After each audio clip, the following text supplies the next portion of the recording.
ঠিক আছে, এখানে 1 2 3 4 5 পাঁচজন না, পাঁচজন দারুণ স্কোর করেছে, মানে খুব সুন্দর স্কোর। বাট যারা পাঁচজনের আমি নাম নেবো তারা একটু উঠে দাঁড়াবে। ও হাইয়েস্ট পেয়েছে টেন্সের কোশ্চেনে, সবাই আবার হাত তালি দাও সবাই। Very good. মানে তোমাকে এটাই বলবো, খুব ভালো স্কোর হয়েছে।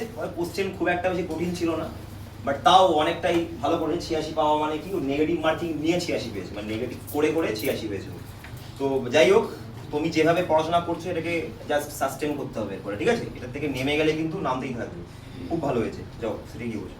আচ্ছা, নেক্সট সৃজিত চৌধুরীকে, তুমি খুব ভালো, সবাই হাত তালি দাও, সেকেন্ড হয়ে গেছে, ঠিক আছে?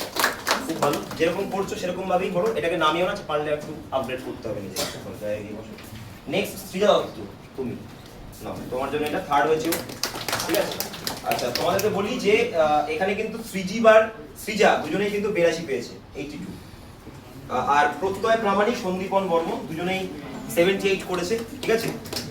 তবে হ্যাঁ, তোমাদেরকে আপডেট করতে হবে, তোমরা বুঝতেই পারছো, একবার 78 যখন চলে এসেছে পুরো 80 ধরে নিয়ে যাওয়াটা চাপের নয়, বাট যেরকম ভাবে প্র্যাকটিস করছো সেভাবে প্র্যাকটিস করতে হবে। আর যেটা হচ্ছে জিনিস, ডাউট ক্লিয়ারেন্স, ঠিক আছে? যাও বলে যাও, ডাউট ক্লিয়ারেন্স। যদি ডাউট হয়ে থাকে, স্যারের সাথে কথা বলে টাইম বের করে, বা সাগর স্যারের সাথে কথা বলে টাইম বের করে তোমরা ডাউট ক্লিয়ারেন্স 1 to 1 করতে পারো আমার সাথে, এবং সেটা টাইমটা চলে এসেছে, কারণ এরপরে যদি দেরি হয় তাহলে খুব চাপ হয়ে যাবে।